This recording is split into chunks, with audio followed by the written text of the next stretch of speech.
वर्णिवेशरमणीयदर्शनं मन्दहासरुचिरां ननाम्बुजं पूजितं सुरनरोत्तमे मृदा धर्मनन्दम् विचिन्तये। श्री सहजान स्वामी महाराज ની જય, શ્રી હરિકૃષ્ણ મહારાજની જય।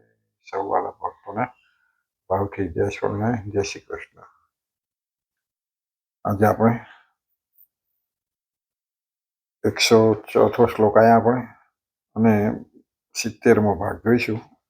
70મા ભાગમાં આપણે 103મો શ્લોક લીધો હતો।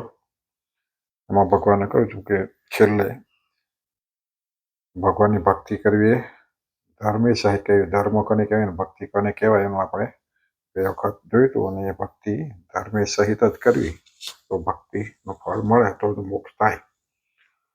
આજે આપણે 104 શ્લોક જોઈએ છે।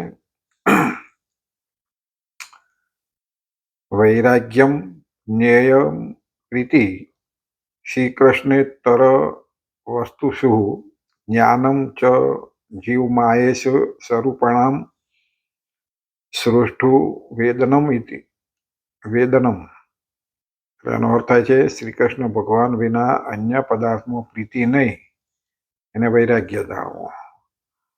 અને જીવ માયા અને ઈશ્વર તેના સ્વરૂપને જે રૂઢી રીતે જાણવું એને જ્ઞાન કહીએ છીએ। જ્ઞાન કોને કહેવાય?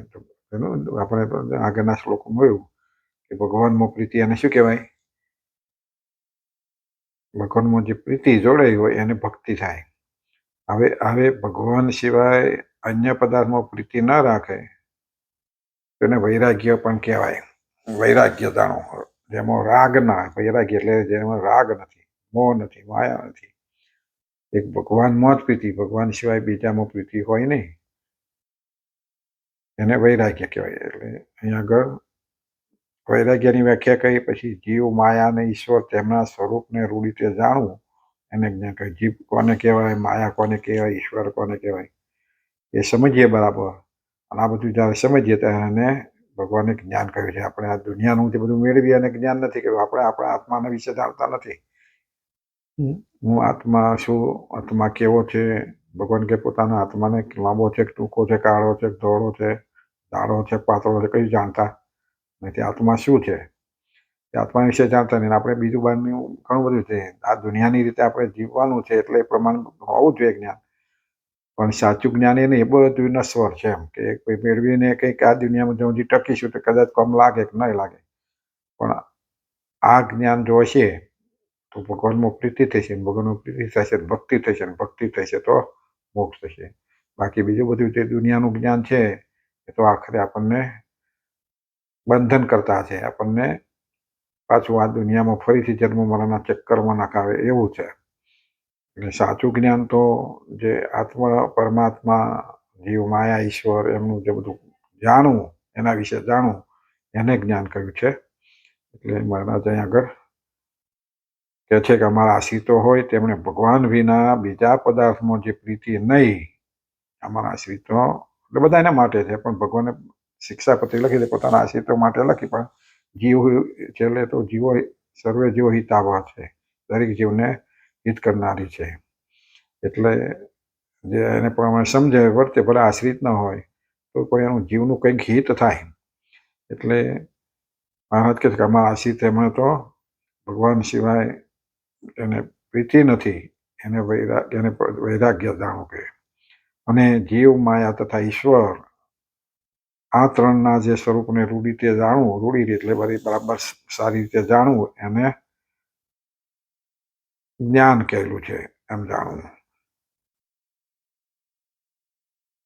હવે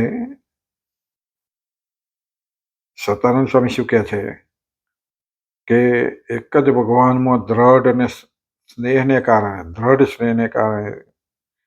ત્રણથી આરંભીને મૂળ પ્રકૃતિ પર્યંતના સ્થાવર જંગમ સર્વે પદાર્થોમાં જે કાળગ્રસ્ત બુદ્ધિ અર્થાત સર્વે પદાર્થો કાળના કોળિયારૂપ છે અને કાળે કરીને બધાય પદાર્થો એક દિવસ નાશ પામી જાય છે, આવી નાશવંત બુદ્ધિથી એ પદાર્થોનો ભોગવવામાં જે ઉદાસીનપણું, પદાર્થો ભોગવવાની ના નથી કહી, પણ ઉદાસીનપણું કે ભાઈ મારે જીવવું છે એટલે ખાવું પડે, મારે જીવવું છે એટલે કામ કરવું પડે, મારે નોકરી કરવી છે, પણ એમાં ઉદાસીન એટલે ઉદાસીન થઈ પછી કામ ના થાય ને એવું થાય ને આપણને. એટલે એમાં મોહથી બંધાઈ જવાના જોઈએ. આ બધું આખરે આ જગત નાશવંત છે. જો એ ભાવ નાશે તો કદાચ એ નાશ પામે તો આપણને પૂરો દુઃખ અથવા શોક નહીં થાય. થશે પણ જેનાથી આ પાયમાલ થઈ જઈએ, આપઘાત કરી બેસીએ, કંઈક એવું થાય, એવું એટલું દુઃખ નહીં થાય. એટલે એવી ભાવના જોથી રાખે કે આ સમગ્ર જગતમાં આપણે જે કંઈ દેખીએ છીએ સ્થાવર જંગમ, સ્થાવર છે અને જંગમ છે. સ્થાવર એટલે એક જ જગ્યાએ રહેતી એ બધી પદાર્થો, પર્વતો, ઝાડ, વૃક્ષ એ બધા સ્થાવર કહેવાય. જંગમ એટલે બીજા જે બધા પદાર્થો આપણે અહીંથી લઈ બીજે લઈ જઈ શકીએ છીએ, લાવીએ છીએ, મૂકીએ છીએ, આપી દઈએ છીએ, એ બધા જંગમ કહેવાય. એટલે આ સૃષ્ટિમાં આખા બ્રહ્માંડમાં જે કંઈ બધી દેખીએ છીએ આપણે ત્રણ ખગોળ પુગોળમાં વચ્ચે કે ભાઈ એમાં 4 પ્રકારના પ્રલયો થાય છે. એ પ્રલયમાં કશું રહેતું નથી ને આપણે નાના મોટા પ્રલય જેમ રોજનું રોજ કરે છે એને નિત્ય પ્રલય કહીએ છીએ.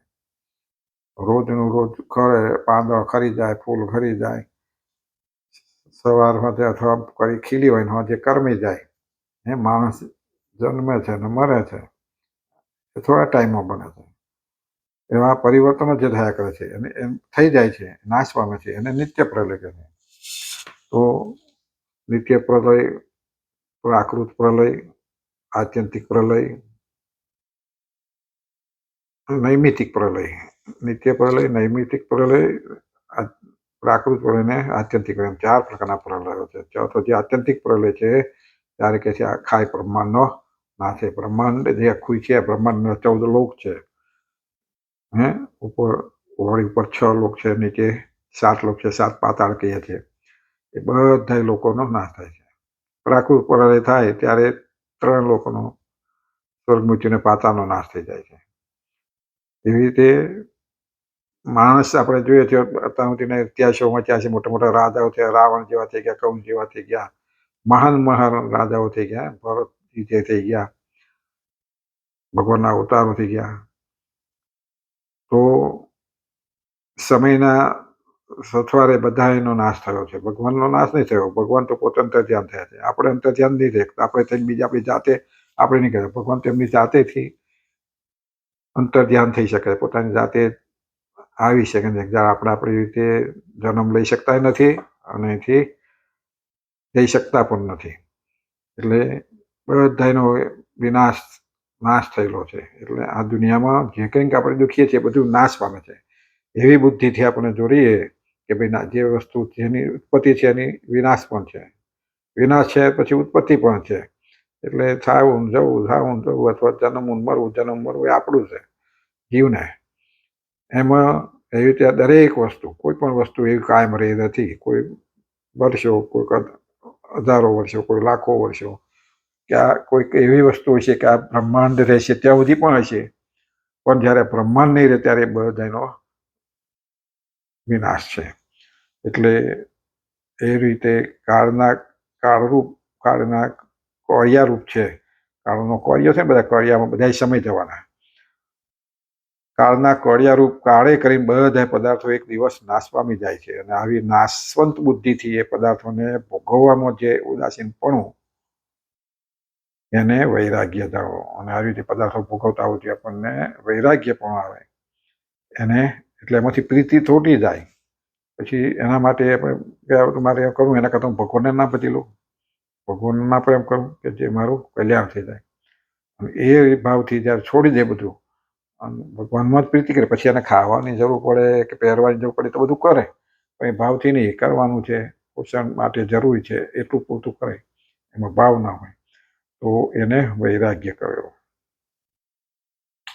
વાસુદેવ મહાત્મ્યમાં પ્રતિપાદન કરેલું છે, ઇત્થમ પ્રભો કાલશક્ત્યા લહેરે તે સ્વચતુર્વિધે અસદ બુદ્ધ્વા અખિલમ તત્ર અરુચિ વૈરાગ્ય મુચ્યતે ઇતિ.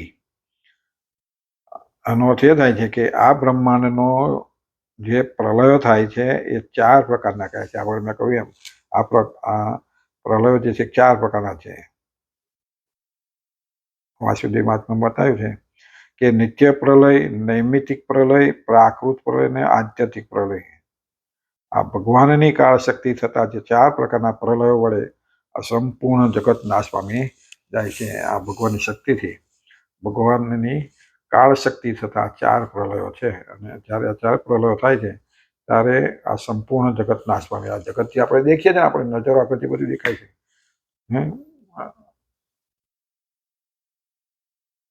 એ સંપૂર્ણ જગત નાશ પામી જાય છે. નાનામાં નાની વસ્તુથી મળી સત્યલોક, નાનામાં નાનો કીટાણુથી મળી પ્રકૃતિ પણ સુધીનું બધું નાશ પામી જાય છે. એ 4 પ્રકારના પ્રલયો આ સંપૂર્ણ જગતને નાશ પામી જાય. આ રીતે સમગ્ર જગતને અસત્ય રૂપ જાણીને તેમાં જે અરુચિ તેને વૈરાગ્ય કહેલો છે. આવી રીતે બધું નાશ પામી જાય એવી ભાવના આપણને બેસી જાય અને સતત એનું આપણને થાય તો આપણને એમાંથી મન આપણું ઉઠી જાય અને પછી આપણને એમાં અરુચિ થઈ જાય અને ભગવાનમાં પ્રીતિ કરે. એને ભગવાન સિવાય બીજે કઈ રાગ ન રહે, પછી એને વૈરાગ્ય કહ્યું છે. વળી જીવ, માયા તથા ઈશ્વર આ ત્રણેયના સ્વરૂપને સારી રીતે જે જાણવા એ જ્ઞાનનું લક્ષણ છે. જીવ, માયા અને ઈશ્વર. જીવ કોણ છે, માયા શું છે અને ઈશ્વર શું છે, એ 3 તત્વોને જાણે એને જ્ઞાન કહ્યું છે. જીવ એટલે જીવયતિ ચૈતયતિ ઇતિ જીવો. જીવ એટલે કે જીવ આ શરીરને જે ચેતન રાખે છે, શરીરને જે જીવાડે છે એને જીવ કહેલો છે. આ શરીરમાં જો જીવ ના હોય તેને ચેતન ખોરાક. જીવ ના હોય તો આપણે હાલી શકીએ નહીં, બોલી શકીએ નહીં, જે ખાવાનું ખાઈએ છીએ ખાઈ શકીએ નહીં, કોઈ પણ ક્રિયા થાય નહીં. તો શરીરને આ રીતે જીવંત રાખે છે, ચૈતન્ય રૂપ રાખે છે, જીવાડે છે, એ જીવ છે. એવું આ વાક્યથી સમજાય કે જીવયતિ ચૈતયતિ ઇતિ જીવ. એટલે શરીરને જે જીવાડે એને જીવ કહેલો છે. આ માયા કોને કહી છે? આત્મા કેવો છે તો એનું પછી મેં કહે છે કે આત્મા શું છે, કેવો છે? જડ છે કે ચૈતન્ય છે? એક આત્માનું અથવા જીવનું સ્વરૂપ કેવું છે તો કે એને એ કદી જન્મતો નથી, કદી મરતો નથી, કદી જીવાન કે વૃદ્ધ કે એવું થતો નહીં, એનો નાશ પામતો નથી, સુકાતો નથી, ભીનાતો નથી, કપાતો નથી, છેદાતો નથી. આ બધાના લક્ષણો છે. જીવને કશું થતું નહીં. આપણો જે આત્મા છે નરી આંખે દેખી શકાતો પણ નથી. નરી આંખે શું, પણ એના ભાગવતની કથામાં સાંભળ્યું હતું, કહેતા હતા વક્તા કે જીવનું સ્વરૂપ કેવું છે તો તેજોમય છે, પણ આપણને એ દેખાતું નથી, કારણ કે ચૈતન્ય વસ્તુ છે. અને આપણું વાળ હોય, જે માથાના વાળ, એની જે અણી આપણે કહીએ ઉપરની ટોચ, એનું બિંદુ દઈએ તો કેવડું હોય, એ બિંદુના 100 ભાગ કરીએ અને એ 100 ભાગમાંથી પાછો એક ભાગ લઈને એના બીજા 100 ભાગ કરીએ, એટલો ઝીણો જીવાત્મા છે એમ કહેવાય છે. એટલે એનો અર્થ એવો છે કે 10,000 આ માથાનો જે વાળ છે એનું સામાન્ય બિંદુ, એટલે એનો ખાલી ટોચની ભાગ જે કાપી લઈએ અને એના 100 ભાગ કરીએ, બીજા 100 એક ભાગમાંથી 100 ભાગ, એટલે કુલ 10,000મો ભાગ થયો. એ બિંદુના અથવા બારના નાના રજ જેવો ભાગ કહીએ આપણે, એના 10,000મો ભાગ કરીએ તો દેખાય? બોલો, આંખોથી આપણને દેખી શકાય? તો કે આત્મા એટલો સૂક્ષ્મ છે અને ચૈતન્ય છે. આપણને પ્રકાશ આપણે દેખી શકતા નથી, પણ એ પ્રકાશવાન છે અને એ કદી જન્મતોય નથી. જીવાત્મા જે છે એ ભગવાન હતા.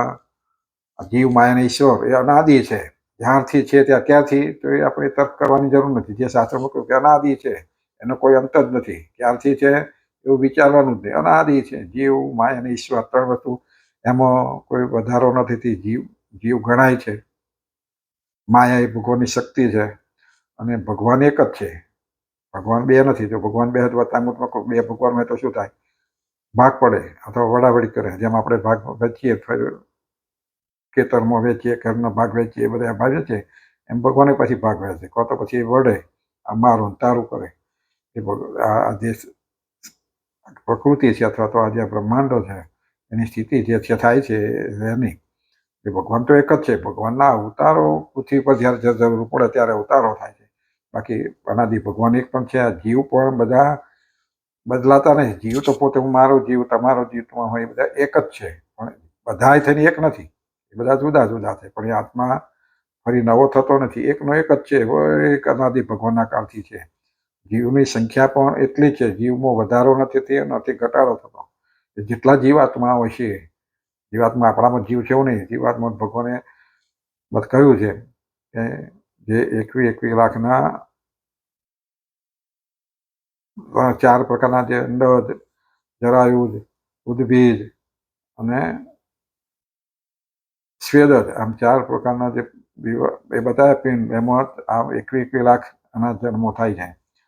અને એ પાછા એમાં આપણે દાખલા કે વૃક્ષો કહીએ તો પણ કે એ પ્રકારના 21 લાખ પ્રકારના વૃક્ષ વેલાવા જે બધું કંઈ એમાં આવી જાય. તો એટલા બધા એમાં છે. એ બધા આપણે એને ઝાડને જે અથવા વૃક્ષ હોય, વેલો હોય, તેને આપણે જીવાત્મા જીવ છે. વૈજ્ઞાનિકોએ સાબિત પણ કર્યું કે એમાં જીવાત્મા છે. જડ વસ્તુ હુકાઈ ગયું પછી એમાં નહીં, જેમ આપણું શરીર મરી ગયું પછી એમાં જીવાત્મા નથી, એમ જે હુકાઈ ગયું શરીર, ઝાડ હુકાઈ ગયું પછી એમાં જીવાત્મા નથી, એમ નીકળીને બીજે અથવા બીજામાં જાય. એ જીવાત્મા છે. કેટલાય જીવાત્માઓ આવવાની અંદર એમને ફરકતા હશે કે જ્યારે એનો સમય આવે ત્યારે એને કોઈક યોનિ પ્રાપ્ત થાય. 84 લાખ પ્રકારની યોનિઓમાં એને જવું પડે છે. એમાંથી એની યોનિ પ્રાપ્ત થાય કે આ બ્રહ્માંડની અંદર, હવાની અંદર કેટલાય જીવાત્માઓ એવી રીતે. કારણ કે જીવાત્મા કેવા છે, કહ્યું કે વારના 10,000માં ભાગ કરે એવા જીવાના કેટલાય ઉડતા હોય.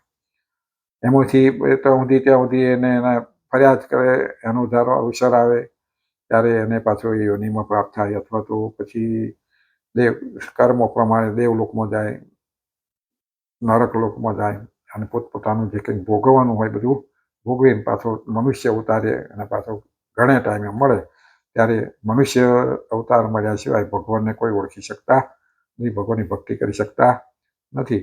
મનુષ્ય જન્મમાં ભગવાનને ઓળખી અને ભગવાનમાં પ્રેમ કરી લે અને આવી ભક્તિ કરે તો પછી ભગવાનના ધામને પામી જાય. ભગવાનના ધામને જે પામી ગયા એને ફરી પાછું આ લોકમાં આવવું પડતું નથી. એ પછી સ્વતંત્ર છે. પછી ભગવાનની સાથે જેમ આ મુક્તો બધા આવ્યા એમ એ સ્વતંત્ર રીતે જ્યારે ઈચ્છા થાય ત્યારે ભગવાનની મરજીથી ભગવાનની સાથે પાછા બ્રહ્માંડમાં કંઈક બીજા બ્રહ્માંડમાં જઈ શકે, પણ એ સ્વતંત્ર છે. એમ આ જીવાત્માને એવું સ્વરૂપ છે કે આવું જીવું સ્વરૂપ છે. તો જીવાત્મા જ્યાંથી ભગવાન છે ત્યાંથી આ જીવાત્માઓ છે. જીવાત્મા અને માયા, પછી એમાંથી આ બધું સર્જન થયું. એ બધું બીજું જે થયું એ સર્જન નાશ પામે. જીવાત્મા નાશ નથી પામતો. હા, દેહમાં હોય તો દેહનો નાશ પામી જાય એટલે જીવાત્મા છૂટો થઈ જાય છે. પછી જેમ આપણે નવું કપડું હોય, જૂનું કપડું ફાટી જાય એટલે એને ફેંકી દઈએ, એમ આપણો દેહ છે નાનપણમાં હોય પછી મોટો થાય જરા એટલે ઘડપણ આવે, ઘડપણ આવે પછી મૃત્યુ આવે ત્યારે દેહનો નાશ થયો એટલે ફેંકી દેવાનો. અને પછી એ જીવાત્માને બીજું કોઈ યોનિ જે પ્રાપ્ત થાય, બીજું જે શરીર મળે એ નવું એના માટે છે. એટલે એવી પ્રક્રિયા સતત આજથી નહીં, આના વર્ષો ગણવા જતોય નહીં, કારણ કે તો કેટલાય વખતથી આપણે જેટલી વાર મનુષ્ય લીધા છે, ભગવાને વતનામૃતમાં કહ્યું કે આ જીવાત્માએ તો જેટલું સમુદ્રનું પાણી છે ને એટલું એની માનું દૂધ થયું છે તો એનું કલ્યાણ થયું નથી. કેમ? તો આપણે 184 વારે ઘડીએ કરીએ છીએ. એટલે દરેક યોનિમાં ગાય બન્યા, ભેંસ બન્યા હશો, કેટલું બકરું જે કંઈક બન્યા હશો, એ યોનિમાં એની માનું દૂધ પીધું છે. એટલે દરેક યોનિમાં જ્યાં જ્યાં એને દૂધ પીવાનું મળ્યું છે તો કે દૂધ એટલું પીધું છે કે ભગવાને આ તો વતનામૃતમાં ખાલી કહેવત મૂકી એવું કે એટલું એને માનું દૂધ કેટલું પીધું, તો જેટલું સમુદ્રનું પાણી છે એટલું એને પીધું, પણ છતાં એનું બધું કલ્યાણ થયું નથી. એટલે એ જેને ઓળખાય, સમજાય, શાસ્ત્રોની વાતો સમજાય, શ્રદ્ધા હોય, વિશ્વાસ હોય શાસ્ત્રો ઉપર, તો આ મનાય, તો એમ થઈ જાય કે આપણે હવે કલ્યાણ. તો પછી જીવાત્મા મનુષ્ય રૂપે થઈને જ્યારે એ ભગવાનને ભજતો નથી, ભગવાનની ઉપાસના કરતો નથી, એ મનુષ્ય નથી, પશુ સમાન છે. એટલે એ પછી પાછો નરક, જે ભગવાનને માનતો નથી, ભગવાનના દર્શન કરતો નથી, ભગવાનનું કંઈક સાંભળતો નથી, એ બધા પાછા નરક ચોરાસીના અધિકારી થાય છે. આ બ્રહ્માંડ રૂપે શરીર પરિણામને ઈશ્વર એટલે શરીરને જે ચેતન રાખે, શરીરને જીવાડે એને જીવ કહેલો છે. માયા એટલે પ્રકૃતિ, જે ભગવાનની શક્તિ કહેલી છે. પ્રકૃતિ એટલે માયા. ભગવાનને માયામાં શું, ભગવાન સિવાય જે આપણે બધું દેખાય છે, ભગવાનનું ભજન કરતા હોય ને એમાં આપણને જે બધું યાદ આવે એ માયા છે એમ કહેલું છે.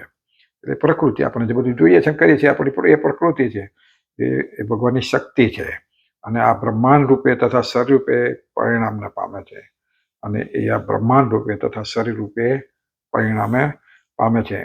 અને ઈશ્વર એટલે સર્વના નિયામક પરબ્રહ્મ પરમાત્મા. આ ત્રણના સ્વરૂપને પ્રમાણપૂર્વક રૂડેલા. ઈશ્વર શું છે તો ભગવાને શિક્ષાપત્રી મોકલું ટૂંકમાં, કે જેમ શરીરની વિશે જીવાત્મા છે એમ જીવાત્માને વિશે અંતર્યામી ઈશ્વર ભગવાન રહેલા છે.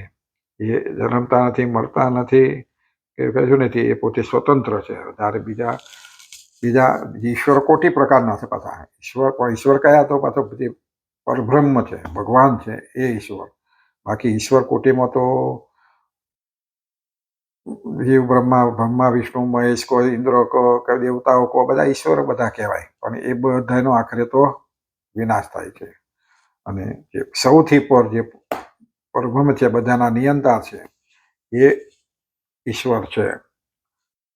આ રીતે ત્રણેયનું જે જ્ઞાન મેળવવું, એને ત્રણેયના સ્વરૂપને જે પ્રેમપૂર્વક રૂઢ રીતે જાણવું, એને જ્ઞાન કહેવું. અને આ બધું ક્યારે જાણવા મળે કે આ શાસ્ત્રો સંતો એની પાસે બેસીએ એનું ઉડાણથી જ્યારે વિચારીએ હું કરીએ તો આનું જ્ઞાન થાય. જેમ જેમ જેટલું વિચારો, કેટલુંક માનસિક રીતે આપણે મનન કરવાનું, વિચારવાનું હોય, અને જે કંઈક પ્રશ્ન હોય તો કોઈ સંતો આગળ અથવા તો શાસ્ત્રો વાંચતા હોય તો આપણું નિરાકરણ થઈ જાય.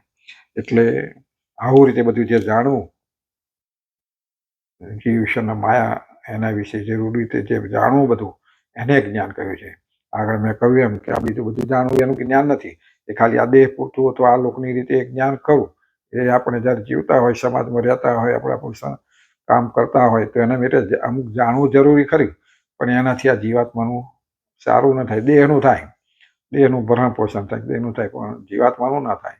તમે ગમે એટલી પેદાશ કરશો તો દેહ આત્માની શું? આત્મા જ કોઈ લઈને ગયો નથી, જવાનો નથી. કોઈ આત્મા કોઈને લઈને ગયો હોય, કહો કે ભાઈ આનું કરોડોની મિલકત લઈને સાથે લઈને ગયો હોય. મોટા રાવણને એ કરોડો વર્ષો રાજ કર્યું, ગયા પુષ્પક વિમાનમાં ફરતા તે વખતે, આજથી 21 લાખ વર્ષ પહેલા. અત્યારે આ લોકોમાં આપણા કોરોના કેટલાય ગુજરી ગયા, આ બધો પતિ, લાખો પતિ, પણ કોઈ સાથે જાય. અને આપણે જોઈએ છીએ, આપણી સમાજમાં આપણે આપણી નજર આગળ જોઈએ છીએ કે અમે ભલે ભલે અભિમાની હતા, લાખો પતિ હતા, પણ જ્યારે જાય છે કોઈ સાથે કોઈ જોડે જતું નથી. કશું એનું વસ્તુ પડી રહે છે, એનું જે કંઈ મિલકત, માલ મિલકત, પરિવાર બધું એની સાથે કોઈ જતું નથી. એટલે જીવાત્માને એકલો જાય ને જીવાત્મા જઈને આપણે જોઈ શકતા નથી. એ તો એની મેરે નીકળી જાય એટલે આપણે ગયા મરી ગયા. એટલે શરીર પડી રહ્યું, જીવાત્મા મળતો નથી, શરીર મરી ગયું અને એનો નાશ થાય છે. આવું બધું જે જાણીએ ઉડાણથી શાસ્ત્રોક્ત રીતે, એને જ્ઞાન કહ્યું છે. એટલે ઈશ્વર એટલે સર્વના નિયામક પરબ્રહ્મ પરમાત્મા. આ ત્રણના સ્વરૂપને જે પ્રમાણપૂર્વક રૂઢી રીતે જાણવું, એનું જ્ઞાન. પછી એમાં આપણને શંકા કુશંકા થાય જ નહીં. નિશ્ચય એટલે નિશ્ચય કે આ વસ્તુ આમ જ છે. પ્રમાણરૂપ જે જાણવું એને જ્ઞાન કહીએ છીએ. જ્ઞાયતે ઇતિ જ્ઞાનમ, જે કોઈ પદાર્થને જાણવું તેને જ્ઞાન કહેવામાં આવે છે. જે કોઈ પદાર્થ હોય એને જાણવું બરાબર, એને જ્ઞાન કહેવાય. પરંતુ આધ્યાત્મિક માર્ગમાં તો જીવ માયાને ઈશ્વરના સ્વરૂપને રૂઢ રીતે જાણવા તથા એ ત્રણને સ્વરૂપનો પરસ્પર સંબંધ શું છે તેને જે જાણવું તેને જ્ઞાન માનેલું છે. આધ્યાત્મિક જગતની રીતે તો જીવ ઈશ્વર માયા એના સ્વરૂપને રૂઢ રીતે જાણવું, અને ત્રણેય સ્વરૂપનો પરસ્પર શું સંબંધ છે, સંબંધ તો કરો ને. જીવ ઈશ્વરને માયા, આપણા ત્રણ વસ્તુ કઈ રહી શકતું નથી. આપણે ભગવાન સિવાય રહેતા નથી. ભગવાનને આપણે મૂકે ત્યારે આપણે જઈ શકીએ ના આવી શકીએ. માયા એ આપણી પાછળ બંધેલા, માયામાં બંધાઈ જઈએ છીએ. એ શું છે એ બધું જ્યારે બરાબર જાણીએ ત્યારે એને જ્ઞાન કહેલું છે. ભગવદ્ ગીતામાં ભગવાન શ્રી કૃષ્ણે કહેલું છે કે ક્ષેત્રજ્ઞાયો જ્ઞાનમ યત જ્ઞાનમ મતમ મમ ઇતિ. હે અર્જુન, ક્ષેત્ર અને ક્ષેત્રજ્ઞના સ્વરૂપને જે જાણવું એને અમોએ જ્ઞાન કહેલું માનેલું છે. જો આપણા વિશે કરીએ તો આપણું ક્ષેત્ર એટલે શરીર, અને અંદર આપણો જો આત્મા છે એને ક્ષેત્રજ્ઞ કહેવાય. એમ આપણો આત્મા એ ભગવાનનું શરીર છે એટલે એને ક્ષેત્ર કહેવાય. કારણ કે ભગવાન એમાં રહેવા માટે, જેમ આ શરીરમાં આત્માને રહેવા માટે શરીર જોઈએ છે, એમ ભગવાન આપણા આત્મામાં રહેલા છે એટલે આપણો આત્મા તે વખતે ભગવાનનું શરીર બની જાય છે. આમ ભગવાન એટલે આપણે એને ક્ષેત્ર કહીએ છીએ, અને ભગવાન એને આપણે એનો આત્મા કહીએ છીએ, તો એ ક્ષેત્રજ્ઞ છે. એટલે ક્ષેત્રજ્ઞના સ્વરૂપને જે જાણવું, અર્જુનને કહે છે કે એ ક્ષેત્ર અને ક્ષેત્રના સ્વરૂપને જાણવું એને અમોએ જ્ઞાન માનેલું છે. એમાં ક્ષેત્ર એટલે જીવ અને માયા, અને ક્ષેત્રજ્ઞ એટલે જીવ અને માયારૂપી ક્ષેત્રને જાણનારા પરમાત્મા. જીવ અને માયાને ક્ષેત્ર કહે છે, અને એને બરાબર જે જાણનારા છે એ પરમાત્મા છે. ક્ષેત્રને બરાબર કોણ ઓળખે છે? ભગવાન ઓળખે છે, એમાં રહેલા છે. જીવ અને માયાની અંદર પરમાત્મા અંતર્યામી રૂપે રહેલા છે. જીવ અને માયાની અંદર અંતર્યામી, આપણી શક્તિ નથી અંતર્યામી કોઈના બીજામાં રહી શકીએ. ત્યારે ભગવાન તો અંતર્યામી રૂપે, અને આપણા દેહ સાથે જેમ છે મૂર્તિમંત આપણે છે એવી રીતે ભગવાન આપણા જીવની અંદર એવું ના રહી શકે, પણ અંતર્યામી રીતે જેમ જીવથી પણ નાના બની જાય, સૂક્ષ્મથી અતિ સૂક્ષ્મ બની જાય, અને આપણા શરીર આપણા જીવાત્માની અંદર રહે છે, અંતર્યામી રહે છે. એટલે એ શક્તિ ભગવાનમાં છે અંતર્યામી પણ રહેવાની, એટલે અંતર્યામી આપણે એમને કહીએ છીએ. તેથી જીવ અને માયા આ બંને પરમાત્માના શરીરો કહેવાય છે, અને એ જ કારણથી ક્ષેત્ર કહેવાય છે. એટલે એ ક્ષેત્ર છે. જીવ અને માયા શું છે? એ ક્ષેત્ર છે. અને પરમાત્મા એ બંને ક્ષેત્રના શરીરી આત્મા છે. બેના શરીર અને શરીર એટલે આપણા શરીર, અને આત્મા છે એને શરીરી કહેવાય. એમ જીવ અને માયા એ શરીર છે, અને ભગવાન પોતે શરીરી છે.